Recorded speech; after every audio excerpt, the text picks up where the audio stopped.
Say, more conjecture, more opinion, and more arrogant bureaucrats. Oh, and an overheard phone call in a busy restaurant that, are you ready for this, was not on speaker, contradicting the person that was actually on the private call, and the person was at the other end of the table.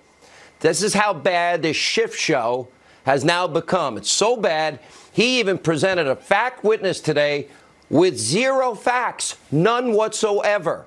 This was the shift show's grand finale. This was his closing argument. And today's hearing was supposed to tie everything together. Instead, again, this blew up right in Schiff's face and the Democrats' faces. Here's what Congressman Jim Jordan said with the perfect summary of the non-case of the Democratic Party against the President of the United States. Take a look. July 19th, Dr. Hill, Colonel Vindman told Taylor what Sondland told them. July 19th, Sondland told Taylor about the upcoming Trump-Zelensky call. July 20th, Sondland told Taylor what Sondland told Zelensky to tell Trump. July 20th, Dana Look tells Taylor what Zelensky told Dana Look. July 28th, Morrison tells Taylor what happened on the Trump-Zelensky call. August 16th, Volker tells Taylor what Yarmak told Volker. August 21st, Breckbull talks to Taylor. August 22nd, Morrison talks to Taylor. August 29th, Yarmak talks to Taylor. September 1st, Morrison tells Taylor what Sondland told Morrison about what Yarmak told Sondland. September 2nd, Morrison tells Taylor what Dana Look told Morrison. September 7th, Morrison tells Taylor what Sondland told Trump. And September 8th, Sondland tells Taylor what Trump told Sondland. All right, you follow that? Because that is the Democrats' case. That's it. In a nutshell, that's supposed to be their compelling evidence. That's why they want to hurt this country, bring this country to the brink of impeachment, because they never got over the fact that Donald Trump won the election. They never saw it coming. The two witnesses today, utter train wrecks. One, a diplomat named David Holmes. He actually claimed, this is not, I'm not making this up, that he overheard President Trump on a phone call talk about an investigation on the other end of the phone call with Ambassador Sondland, while this guy was sitting across the table from Sondland at a busy, loud restaurant, and the call wasn't even on speaker.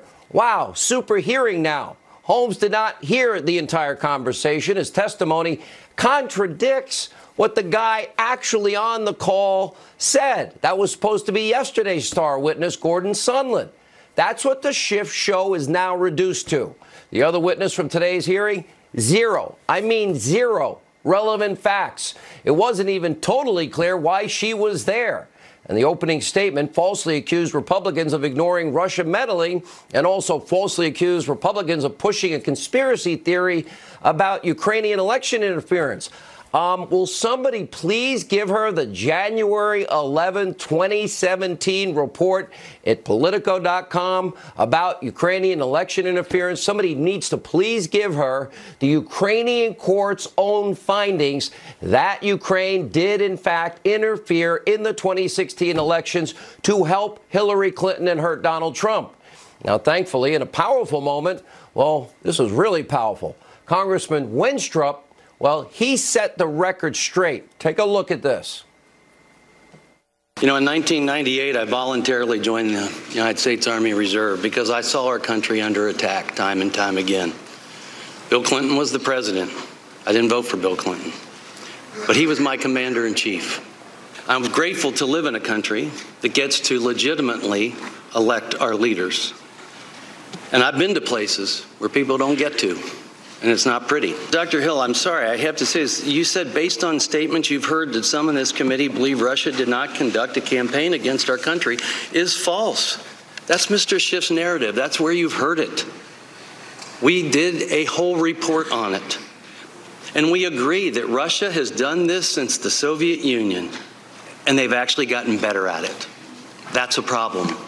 But at the same time, certain Ukrainians did work against candidate Trump. Some with the DNC. And if that's debunked, why is it Mr. Schiff has denied DNC operative Alexandra Chalupa from testifying to come forward and debunk it? All right, remember, Politico reported that Chalupa, wow, she was the DNC operative. Remember, she worked directly with the Ukrainian embassy in Washington. She went there to collude, to dig up dirt on Hillary Clinton and smear Donald Trump and members of his campaign team. That would be called, in my mind, collusion. But today's witness, a so-called Ukraine expert, knew nothing about it.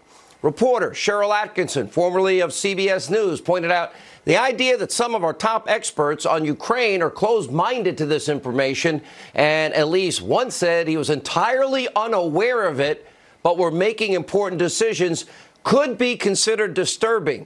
Yeah, you think? This was probably the biggest revelation out of the hearings. It has nothing to do with President Trump, and without a doubt, the Schiff show is a giant failure dud. But don't take my word for it. Just listen to former independent counsel Ken Starr. He thought yesterday, oh, this is going to be really a bad day for the Republicans and for President Trump. He's now changed his mind. We're not in trial. We're in a fact-gathering mode, but what are we gathering facts about? And was there a crime? And then let's weigh the gravity and seriousness of that crime. Does it reach the level of treason, bribery, or other high crimes and misdemeanors? My assessment of the evidence thus far, nowhere close. The evidence is conflicting and ambiguous. Conflicting, ambiguous, nowhere close. This is an absolute, unmitigated disaster now for the Democrats. Now you have even the compromised, corrupt, coward, congenital liar, Adam Schiff, guy that's lied to us for 3 years. He knows that this is a disaster, and he showed his anger. Republicans defeated the Schiff show so badly, well, as the Charlie Daniels song says, and the devil went down to Georgia, and he knew he'd been beat. And he laid that golden fiddle on the ground at Donald Trump's feet, I guess in this case. He lost. He knew it. And by the way, you know, before we show you this, you have to remember, this is the guy, the only person on tape ever caught colluding with somebody that he thinks is a Russian to get compromising materials on Donald Trump.